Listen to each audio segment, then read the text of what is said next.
advisor to President Reagan, and Peter Schiff, he's president of Euro-Pacific Capital. Gentlemen, thanks for being here. Peter, I want to start with you. Although there are more and more people saying... Now, this is back in 2006. This is when Peter Schiff started going on all the financial shows. They used to mock him all the time, and that's why this video is so funny. 7 or 8, I think, is immaterial, and I also think it's going to last not just for quarters, but for years. See, the basic problem with the U.S. economy is we have too much consumption and borrowing and not enough production and savings. And what's going to happen is the American consumer is basically going to stop consuming and start rebuilding his savings, especially when he sees his He predicted the housing crash before it happened. They laughed at him. 70% consumption, you can't address those imbalances without a recession. You know, rather than the recession being resisted, he predicted gold going through the roof, and they laughed at him. See how gold's at $600 an ounce? Silver's at $12 an ounce, and they laughed at him. Gold is at $1,700 an ounce, and silver's at $35 an ounce as of February 24th, 2012. Two-thirds of the American economy is driven by the consumer. Do you believe that?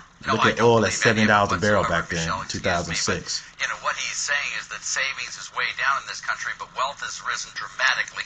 The United States economy has never been better shape. There is no tax increase coming in the next couple of years. Monetary policy is spectacular. We have freer trade than ever before. And not only that, but there are no incomes policies things here. I think Peter's just totally off base, and I don't think it's going to be... I mean, I just don't know where he's getting his stuff. The savings rate... One of us is off base, but it's definitely not me. I mean, it's not wealth that's increased in the last few years. We haven't increased our productive capacity. All that's increased is the paper values of our stocks and real estate. But that's not real wealth, no more than the Nasdaq was wealth. When you see the stock market come down and the real estate bubble burst, all that phony wealth is going to evaporate. And all that's going to be left is all the debt that we accumulated to foreigners. Peter, I'm going to take a bet with you on this one. I'll bet you a penny on this one that if you'll sign a letter saying that if you're wrong, you'll sign a letter that you were wrong to me in this, but you're just way off base. There is nothing out there that tells us we're going to have a nice slowdown, but it's not going to be a crash. Let me ask you this. A lot of folks out there point... Big question. Will homes be worth more or less in 2007? Tom, what do you think? You're going to see prices go up about 10%. Here's why. Because you're going to come into a regular, normal market, and a regular, normal market, so that's about what kind of appreciation you get. Home prices up 10% in the coming year. Peter, what do you say? Well, today's home prices are completely unsustainable. They were bid up to these artificial heights by a combination of temporarily low adjustable rate mortgage payments, by a complete, absence of any lending standards, and by speculative buying. And what's going to happen in 2007 is a lot of these artificially low ARM payments are going to be reset upward. You're going to start to see both the government and the lenders reimposing lending standards and tightening up on credit, and you're going to see a lot of the speculative buyers turn into sellers. And these sky-high real estate prices are going to come crashing back down to earth. First of all, I have no idea what Peter Schiff is talking about. I agree with Tom. I think they're going to be probably up to about 10%. What artificial lending standard are you talking about? What's word to Peter? Most of the profits that people have in real estate are going to vanish, just like the profits in the dot-coms in 1999-2000. It's a fantasy. People can't sell their house. The inventories are see how they laughing at him? Who's laughing now? For 6 months a year, there's no bidders. The price is going to fall through the floor. You guys are deluding yourselves. We heard it loud and clear from all of our panelists. We thank you very much. Stein, you say this could be a perfect storm August for buyers. 2007. I mean that the credit crunch is way overblown. The financials are being given away. They're so unbelievably cheap. Many of the research companies have gotten really whacked and are cheap at this point. The subprime problem is a problem, but it's a tiny problem in the context of this economy. The storm is a problem, but it's a tiny problem. He said subprime is a small problem. These guys don't have a clue what's going on. Peter Schiff was right. Especially for the financials, maybe that I've never seen before in my entire life. Trace, this is just getting started. It's not just subprime. This is a problem for the entire mortgage industry. It's not just people with bad credit that committed to mortgages they can't afford. It's not just people with bad credit who are going to see their home equity vanish. And it's not limited to mortgage credit. Americans are going to have a difficult time borrowing money to buy cars, to buy furniture, to buy appliances. Foreigners around the world have been lending us money for years. borrowers. They're now finding out that we can't afford to repay. This is going to be an enormous credit crunch. The party is over for the United States. We cannot continue borrowing to live beyond our means and consuming foreign products. You must be a left right at a party. No, I'm pretty fun at parties. I don't know. I don't understand. Dollars down. We have, but subprime is tiny. Subprime is a tiny blip. It's not tiny, and again, it's not just subprime. It's the entire mortgage market. Right? All right. Well, Tracy, you're disagreeing. You're simply wrong. Well, you're simply wrong about that. No, I'm not. You're simply wrong. To Ben's point, Defaults for the whole mortgage market are tiny. No, but it's gonna just give it time. Wait till all these mortgages reset. Wait till people realize. So you're saying it's going to be yet to come. Charles, you were just speaking. What do you think? I think volatility is going to be here until we can look at the books of major financials, so that means until the next round of earnings, but I think the worst is over. Ben?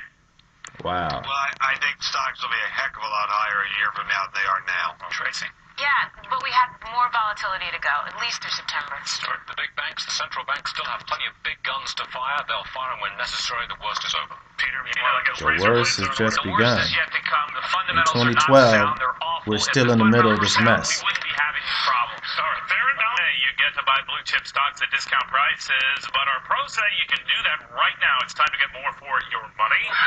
Ben, what have you got, my friend? Well, the financials, as I keep saying, are just super bargains. I particularly like Merrill Lynch, which is an astonishingly well-run company. You know, a couple of days ago, it was trading at barely more than 7 times. Merrill Lynch had to merge with Bank of America. And he's recommending Merrill Lynch. Be careful who you listen to. Charles, what do you think of that?